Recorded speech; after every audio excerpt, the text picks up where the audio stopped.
And now, the main news on Radio Singapore, brought to you by Moose Meeting and Sanya Catholic University.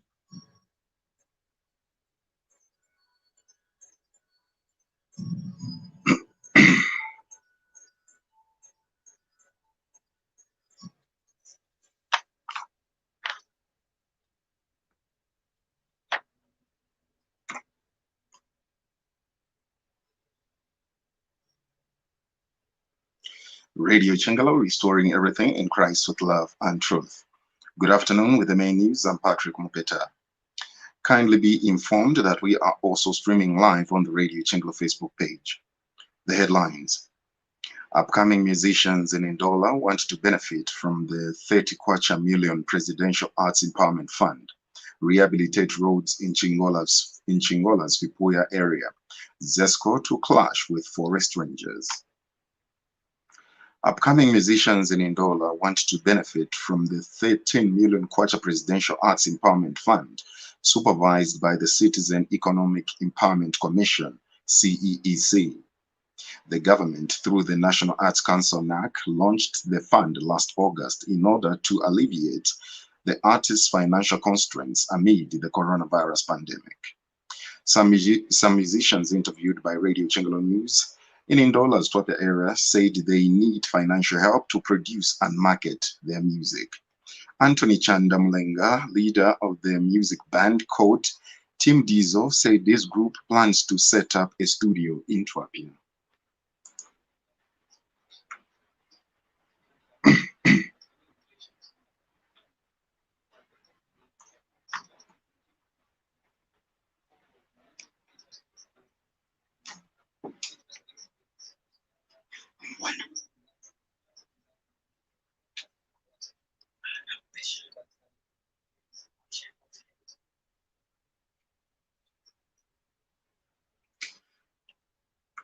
And AfroSwag group leader Nelson Kasaila said upcoming artists are in need of financial support.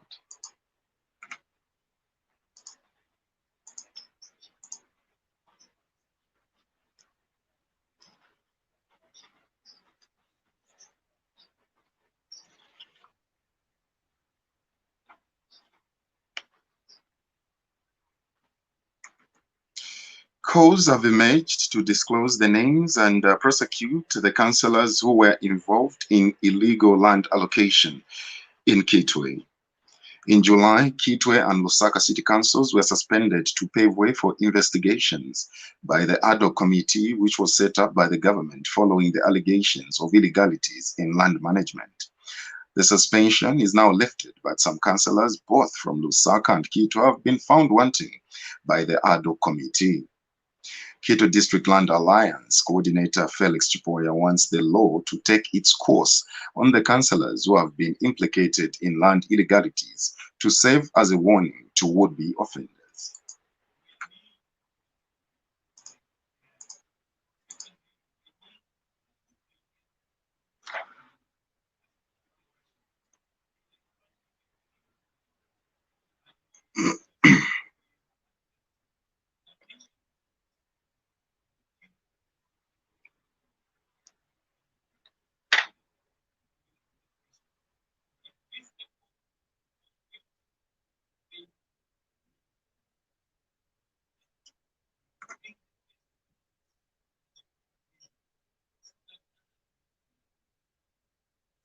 Now, residents of Vipuya area in Chingola are calling for the rehabilitation of roads in the area.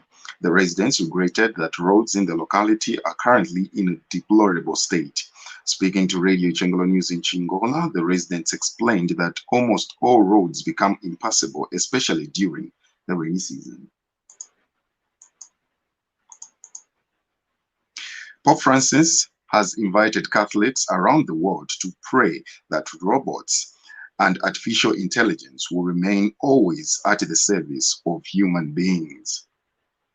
The Pope made the appeal in his prayer intention for November. According to the Catholic News Agency, the prayer intention is the latest expression of concern about the direction of cutting-edge technology to emerge from the Vatican. Pope Francis prayed that the process of robotics and artificial intelligence may always serve humankind, reads the prayer intention, which is publicized each month by the Pope's Worldwide Prayer Network. In business news, the Bank of Zambia has commenced internal processes that it predicts will culminate into establishment of a dedicated fast-track court for mobile money fraudsters. The initiative has elated Zamtel, saying the fast-tracking investigations and prosecutions around mobile money scams will help sanitize the mobile money space in Zambia. Zamtel Corporate Communications Manager Changwa Kabwe said having a functional fast-track court for mobile money fraudsters will also serve as a deterrent to would-be offenders and offer some relief to victims. Mr. Kabwe said with the impressive growth of the digital finance sector, initiatives that seek to provide an added layer of protection for the consumer are welcome.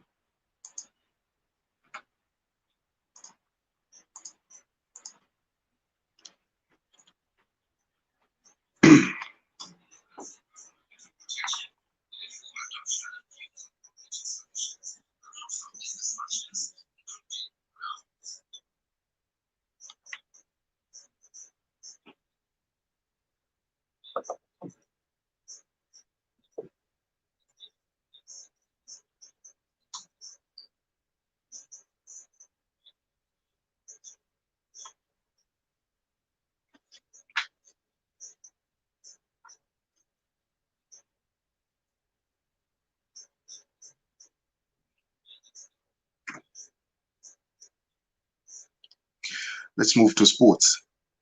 The Ndola derby between Zesco United and Forest Rangers looks to be the game of the day as the first Super Division enters round 2 this afternoon. Zesco and Forest are clashing heads at Levi Mwanawasa Stadium, with the new Zega coach Mumamba Numba under pressure to record his first win. In Kitwe, Zambia's envoy in the CAF Champions League in Ghana are hoping for their first win as they lost to Lumwana Radiance after suffering a 2-0 defeat in the first league match against Forest Rangers. Elsewhere, Ndeni will be visited by Green Buffaloes, while Power Dynamos are away to Prison Leopards in Kawe. Keto United are in Lusaka to play Red Arrows. Lusaka Dynamos are hosting Napster Stars. Zanaco are away to Green Eagles. Nkwazi are facing Cabo Warriors. And Young Eagles are welcoming Buildcon in Kafiwe.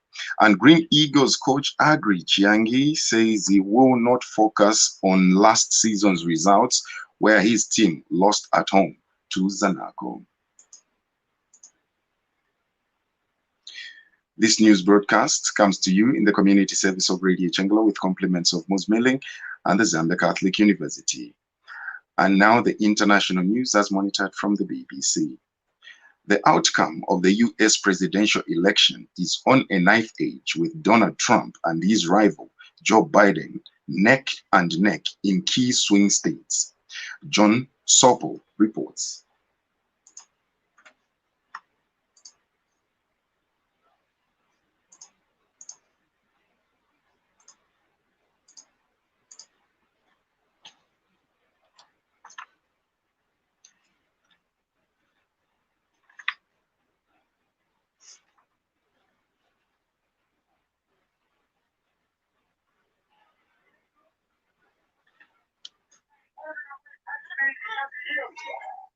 Donald Trump must have been watching the Democratic challenger on TV because almost instantly he responded on Twitter accusing Joe Biden of trying to steal the election, a claim that he's just repeated in a statement at the White House. Millions and millions of people voted for us tonight, and a very sad group of people is trying to disenfranchise that group of people, and we won't stand it. But there is no evidence of fraud, and there remain millions of ballots still to be counted that were cast correctly on or before polling day. All seems to hinge on the old Rust Belt states, Wisconsin, Pennsylvania, and Michigan. Those states haven't declared. Final results may not come until Friday.